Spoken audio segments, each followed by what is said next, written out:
Ok les amis, alors on se retrouve ici, je cherche un petit coin tranquille pour me poser et pour discuter un peu avec vous de liberté d'entreprendre. Et puis je pense que j'ai trouvé ici l'endroit rêvé. Attendez, je vais vous montrer ça. Hop, je suis posé tranquillement. Je vais m'asseoir ici. Je pense que je vais mettre la caméra au pied de cet arbre. Et puis ça va me permettre de profiter du calme du coin.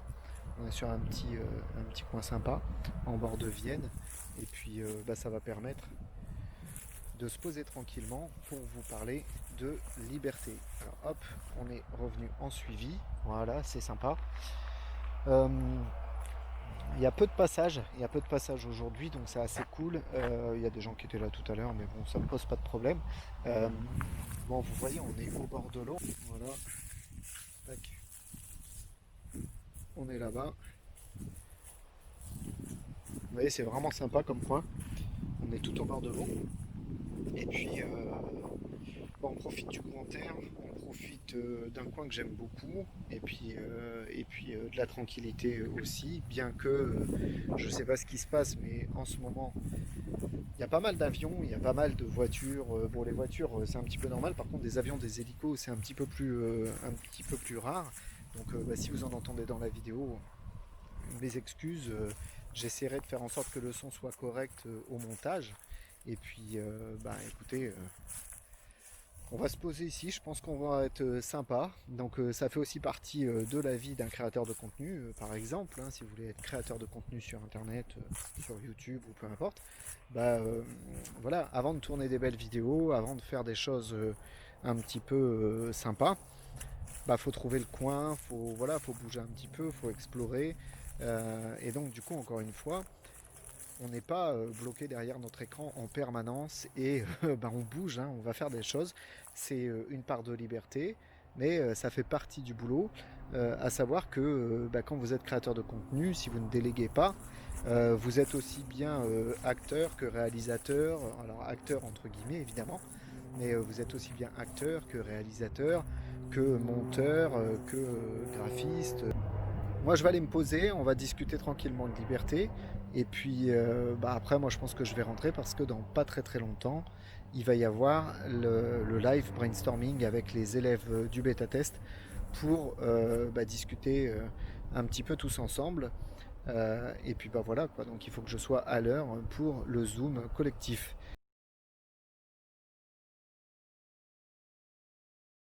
Pour en revenir à la liberté, si tu préfères, avant, quand j'étais salarié, c'était impossible pour moi de faire ce genre de choses, de partir, me promener comme ça, en tourner de la vidéo, etc. Il faut savoir que j'ai commencé à me rencarder un petit peu sur tout ce qui était entrepreneuriat sur le web, toutes les possibilités qu'il pouvait y avoir, quand j'étais encore salarié.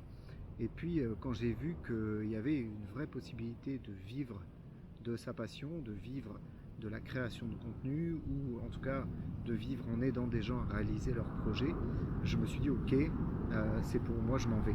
Je veux m'en aller et je veux récupérer ma liberté. C'était un facteur essentiel pour moi pour continuer à évoluer en tant que personne, et c'est quelque chose qui était vraiment dur pour moi.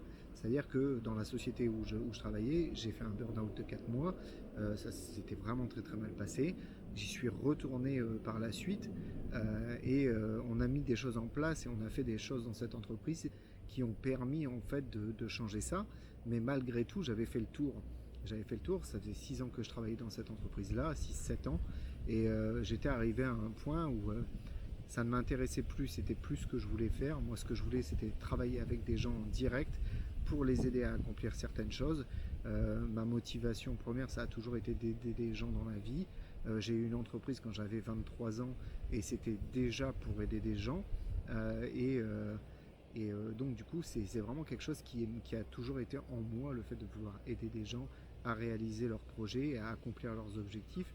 Et du coup, cette façon de voir les choses du salariat, en fait, elle est vraiment en contradiction avec ce que j'ai toujours voulu faire, simplement parce que j'ai besoin d'un pouvoir de décision, j'ai besoin d'avoir mes idées mises en place, et quand j'ai une idée, je veux la tester, je veux la réaliser, sinon c'est extrêmement frustrant pour moi.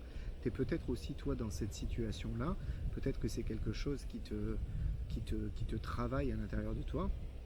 Et si tu as un projet, de quitter le salariat pour t'installer à ton compte, ben sache que ben, tout ça, je l'ai vécu dans des conditions différentes des tiennes. Peut-être que toi, tu es dans une situation aussi où tu n'en peux plus de ton travail et que tu as vraiment, vraiment du mal à y rester et que tu es peut-être prêt à faire quelque chose qui va peut-être pas t'aider, c'est-à-dire démissionner et partir sans rien avoir derrière. Moi, il faut savoir une chose, c'est que quand je suis parti, ok, j'avais une idée de ce que je voulais faire, mais j'avais aucune compétence dans ce domaine-là, c'est-à-dire que je partais en brûlant mes navires. C'est une expression que tu as déjà dû entendre. Si tu ne l'as pas entendue, c'est partir, par exemple, quitter son travail sans avoir rien derrière et se dire, ok, de toute façon, maintenant, j'ai plus le choix, j'ai brûlé mes navires, je peux plus rentrer chez moi, donc de toute façon, il faut que je trouve les solutions.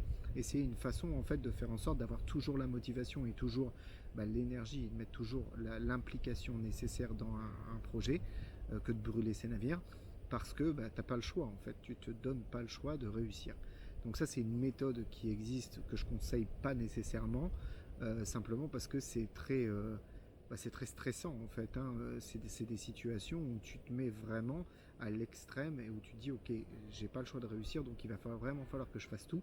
Et des fois, quand tu as des périodes de doute, ça peut être extrêmement difficile. Maintenant, moi, c'est quelque chose que j'ai appris à gérer, notamment avec les 4 mois de burn-out que j'ai vécu, le fait de revenir dans l'entreprise avec le regard des collègues, le regard de l'administration, etc. C'est quelque chose d'assez intense, on va dire, mais tu as tout à fait la possibilité de le faire si tu étais vraiment dans cette optique-là. Maintenant, c'est pas quelque chose que je conseille, encore une fois, parce que c'est extrêmement anxiogène. Ça peut te générer énormément de stress et si tu n'as pas les reins assez solides, ça peut être vraiment pire que bien. Je vais toujours conseiller aux gens qui ont le projet de quitter leur emploi de le faire en ayant déjà entamé le process, en ayant déjà posé les bases de leur business et en ayant déjà quelque chose qui tourne à côté. Si vous êtes dans une situation où vous avez vraiment beaucoup plus de difficultés à intégrer tous les mécanismes, tous les concepts du projet dans lequel vous allez vous lancer, évidemment que ça va vous prendre beaucoup plus de temps et ce temps, vous ne l'avez peut-être pas si vous brûlez vos navires. Alors que si vous avez encore votre salaire, votre travail, ok, vous allez mettre du temps et ça va vous demander des efforts parce que vous aurez votre travail plus votre projet à mener à côté. Mais par contre, vous avez la sérénité de vous dire que voilà, vos factures sont payées, tout est payé, ok, il n'y a pas de souci, mon salaire tombe, j'ai de quoi vivre et peu importe le temps que je mettrai à réussir, j'aurai quelque chose derrière.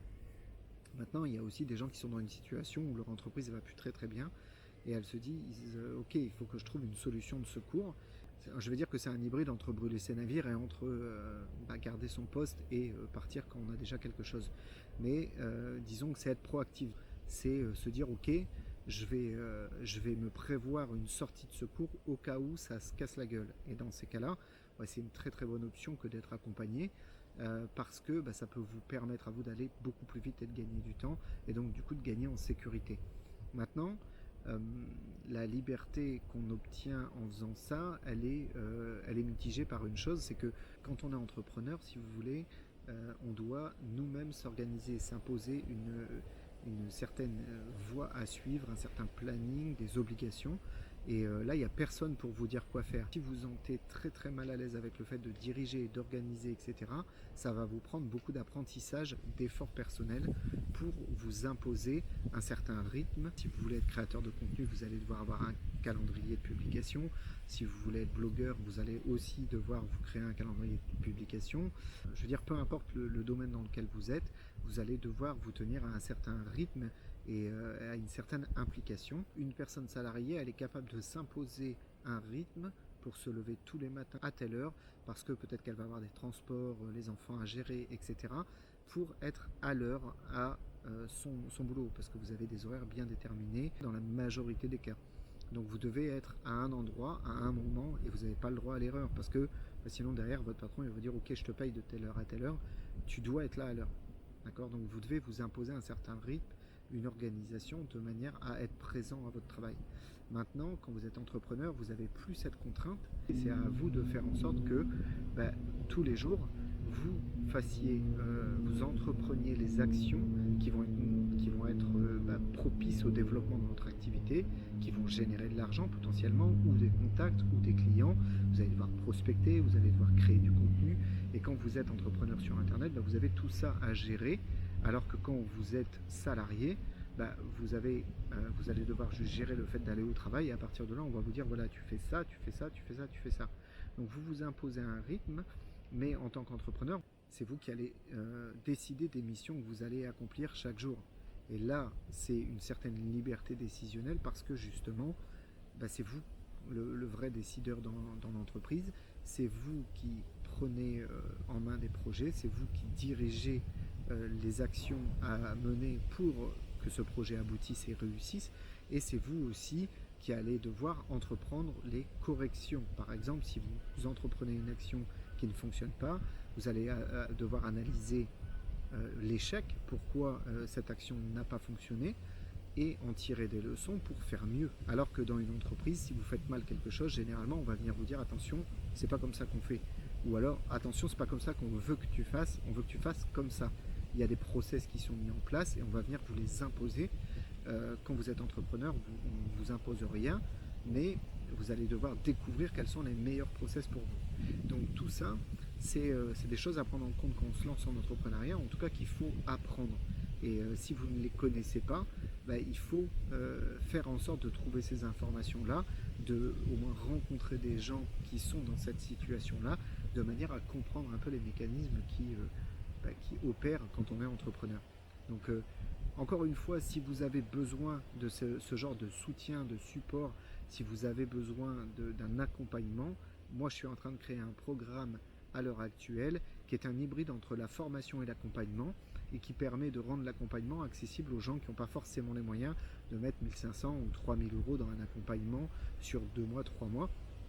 Et donc du coup de vous permettre à vous d'avoir quand même quelque chose de personnalisé, c'est-à-dire on se parle en individuel, je découvre quel est votre projet, je fais un petit peu une analyse de ce que vous voulez mettre en place et de votre situation, de manière à vous aiguiller le mieux possible pour pas que vous perdiez de temps en fait, pour que vous sachiez ce que vous allez devoir faire, ce qu'il va vous falloir mettre en place pour avancer le plus rapidement possible dans votre projet.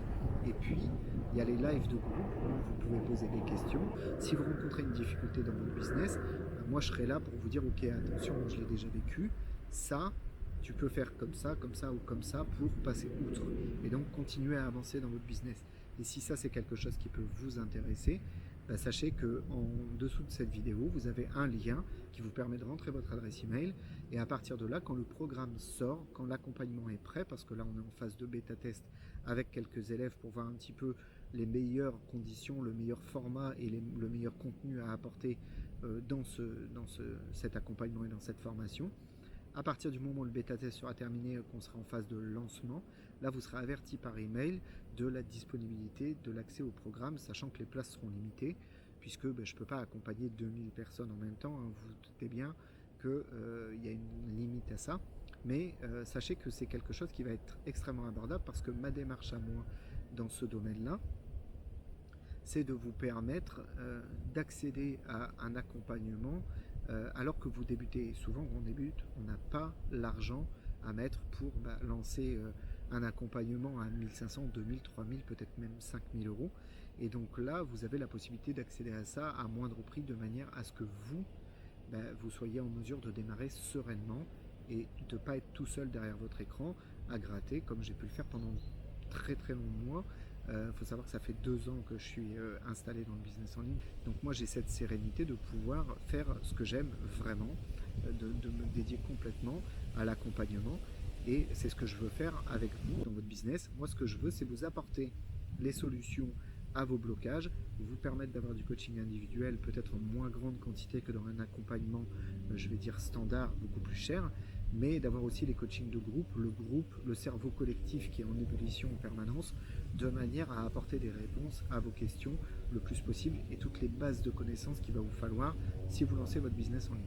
Donc n'hésitez pas à aller regarder en dessous de cette vidéo quand elle sera terminée, dans la description, et n'hésitez pas non plus à vous abonner à la chaîne et à activer les notifications pour être informé de la suite de ce vlog, de manière à pouvoir suivre en fait l'évolution de ce qui se passe dans ma vie d'entrepreneur et voir un petit peu l'envers du décor. Et puis pour en revenir à la liberté, écoutez, moi l'entrepreneuriat, la liberté que ça m'apporte, au-delà de la liberté financière, c'est la liberté géographique, comme vous le savez. Vous avez pu le voir dans l'épisode précédent du blog. Et puis la liberté de travailler d'où je veux, quand je veux, de faire absolument ce que je veux. J'ai la liberté décisionnelle et ça c'est extrêmement important pour moi. J'ai la liberté géographique, j'ai la liberté de gérer mon temps comme je le veux. Et comme j'ai 2 enfants en garde alternée, évidemment, j'ai un planning un petit peu compliqué, mais ça ne m'empêche pas de réussir mon projet et mes projets sur Internet.